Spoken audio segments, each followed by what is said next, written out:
The beauty, the betrayal, the murder that silenced Cape Cod. Please subscribe to True Crime_Crime Uncovered to get intriguing true crime stories all over the world.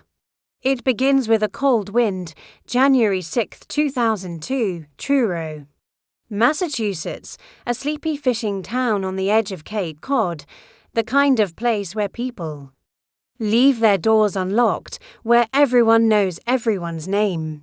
But on this particular morning, the ocean air carried something heavier than salt and brine. Something was wrong. The first sign was the silence. Krista Worthington's small, weather-worn cottage stood with its curtains drawn tight. No movement, no sounds, no lights. The mailbox still stuffed with days-old letters. Her neighbor, an older man named Tim Arnold, noticed the stillness first. He thought maybe Krista had taken her 2-year-old daughter, Ava, out of town. But as he walked past that morning, an instinct, pulled him toward the front door. When he knocked, there was no answer. He knocked again. Still nothing. He called her name, silence. He tried the handle. It turned. The door creaked open. The smell hit first. It wasn't just the stale air of a sealed-up house. It was metallic, sharp, unmistakable, blood. Tim stepped inside. The living room was in disarray, a coffee mug on the floor, papers scattered. He called out again. His voice echoed through the small cottage. Then he heard it, a soft whimper. It was Ava. She was sitting quietly in the middle of the living room floor, wearing a soiled onesie, clutching a small stuffed bear. Her eyes were wide, blank, and unfocused.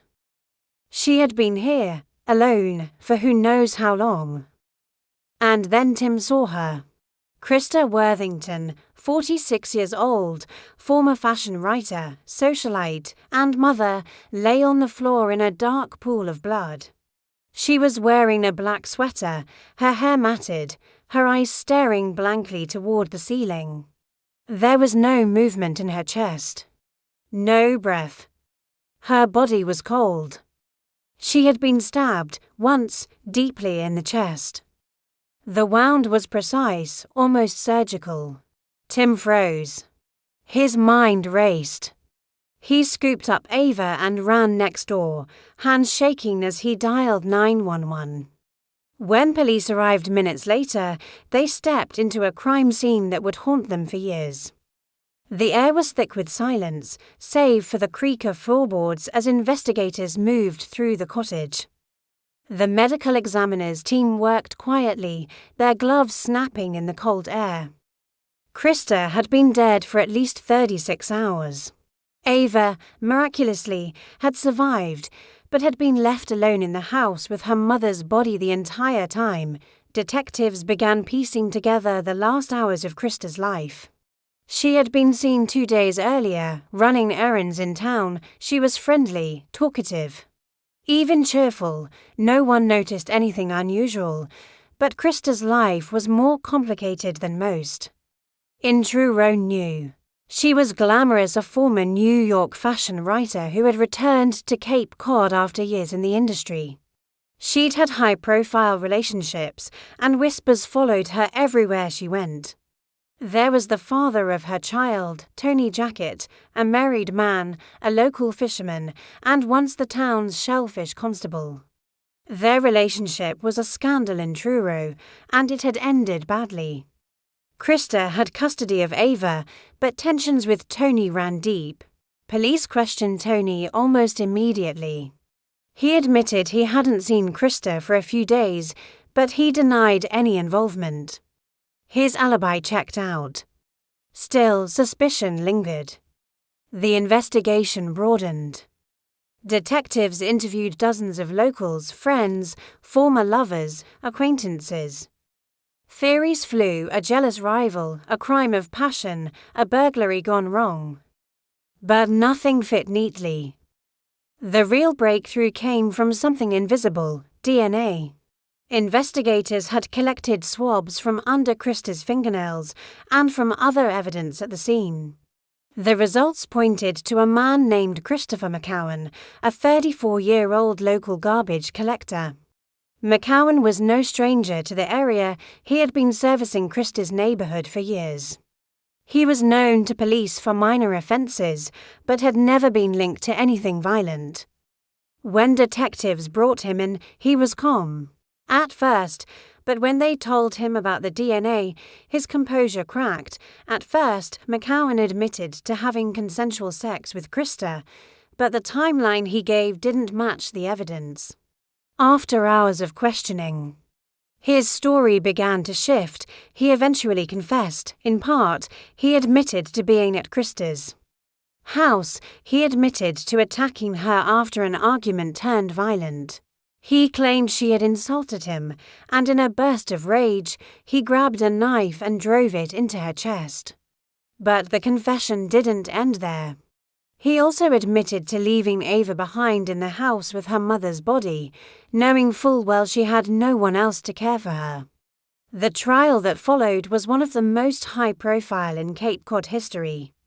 The courtroom was packed every day. The prosecution painted McCowan as a predator who took advantage of his access to Krista's home. The defense argued the encounter had been consensual and that the killing was not premeditated. Witnesses described McCowan's erratic behavior in the days after the murder. One co-worker recalled him suddenly refusing to service Krista's home. Another said he had appeared unusually nervous. The jury listened to every word, their faces unreadable. When the verdict came, the tension in the room was suffocating. The foreman stood, voice steady, guilty of first-degree murder, guilty of aggravated rape, guilty of armed assault. McCowan was sentenced to life in prison without the possibility of parole. For the residents of Truro, the trial brought a measure of closure, but the wounds never fully healed. The image of Ava, alone with her mother's body for nearly 2 days, remained burned into their collective memory. Krista's murder was more than just a crime, it was a rupture in the heart of a small town. It reminded them that even in the most idyllic places, darkness can walk unnoticed among them. And as for Ava, she was raised away from the public eye, shielded from the relentless attention the case had drawn. Her life, like her mother's, would be forever marked by the events of that cold January day. Cape Cod eventually returned to its quiet rhythms. Tourists came and went, the tides rose and fell, and the locals went back to their routines. But for those who knew Krista Worthington, there would always be an empty space, a silence in the salt air that no season could erase.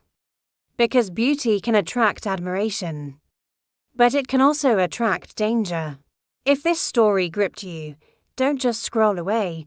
Subscribe, share, and help us keep uncovering the darkest truths behind the headlines, because every case deserves to be told.